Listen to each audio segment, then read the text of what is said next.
Hello everyone, welcome back. This is Kevin with survivalistboards.com. Let's take a few minutes and talk about things that I've changed over the past few months. And the route that I'm going. And now I'm not saying that this path is for everyone. This is an open and free exchange of ideas. If you like what I'm doing, please say so. If you disagree, if you dislike what I'm doing, please feel free to say so. Alright, whenever the power...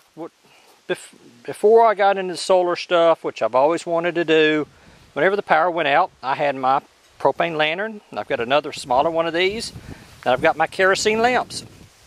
You may be saying, Kevin, but you've only got one kerosene lamp. I said, I've got one out here for display. I've probably got close to a dozen in the house. I've got probably 15 gallons of kerosene in the shed. So this is just for display, just to show y'all what I'm talking about. This is a fire hazard. I mean, that's just all there is to it. This thing here, the top gets very hot. Somebody puts their hand on top of it. Child or something walks up to it and touches it while it's been going. You're talking second, maybe third degree burns. And so, a while back, Thor Fire sent me this little camping lantern. They said, would you like to do a review? They contacted me through Facebook. Would you like to do a review of it? I'm like, sure I'd like to. So they sent it to me. And I thought it was a very nice lamp. I like the idea, and I'm not getting any younger. Hang on, I got a Democrat on me there, little bloodsucker. Okay, so anyway, I decided, well, I tell you what, I'm gonna go ahead and buy a solar panel, and then I'm going to go ahead and start with stockpiling lanterns. Let me put this on the tripod, and we'll talk about this a little bit.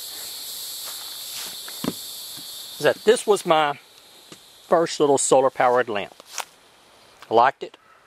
I already had this PNY battery pack. I do not know the milliampere or anything.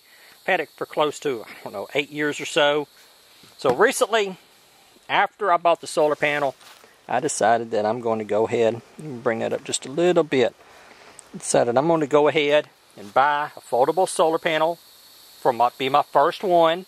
And I went ahead and bought one of these little battery packs. This here is 10,000 milliamp. Is it milliampere or milliamps? But anyway, 10,000 milliamperes. So this puts out 1 amp per hour. So it would take something like 10 hours to fully charge this. I said, well, instead of just buying another battery pack, I'm going to go ahead and get one with a solar panel on it so it can help charge. And I decided to go ahead and get a couple of these little lamps. These little not solar powered, a couple of these little rechargeable. And these are 5,000 milliampere, or milliamp, however you pronounce it. 5,000. They've got your 3 brightness settings, then a strobe, and an SOS. Why they put that strobe and SOS on there, I have no idea. You've got your input, and then your output. Now remember, this is 5,000. So I could take, and I could really plug these into the solar panel, and while these are charging, have it go to something else like a lantern or a tactical flashlight or a Thor Fire flashlight, whatever.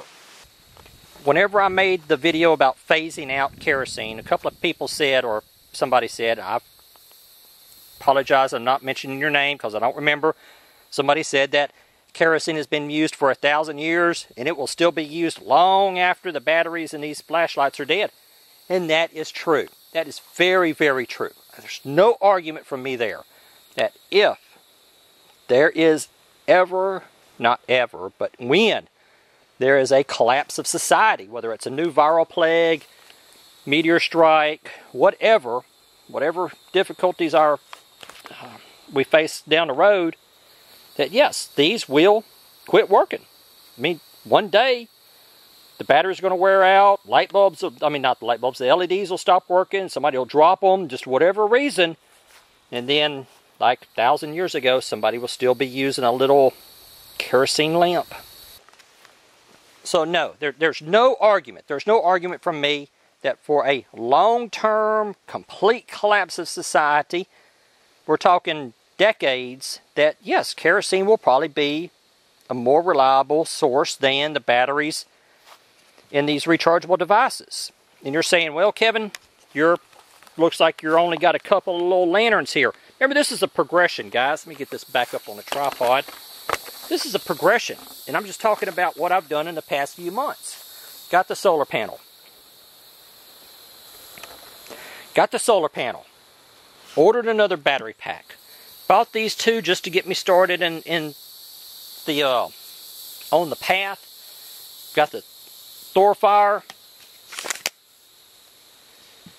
The next ones that I've already got them picked out. The next ones are twice as big as this.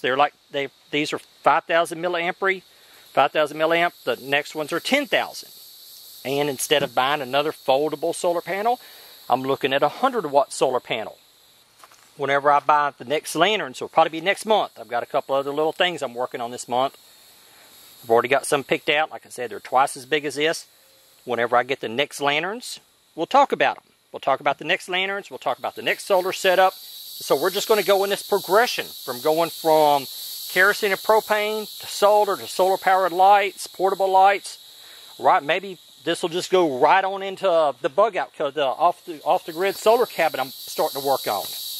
Remember, we talked about the video of showing the cabin and what may happen to it and everything. I mean, this will probably flow right into it with that off-the-grid cabin with the solar power for the lights, solar power for the water.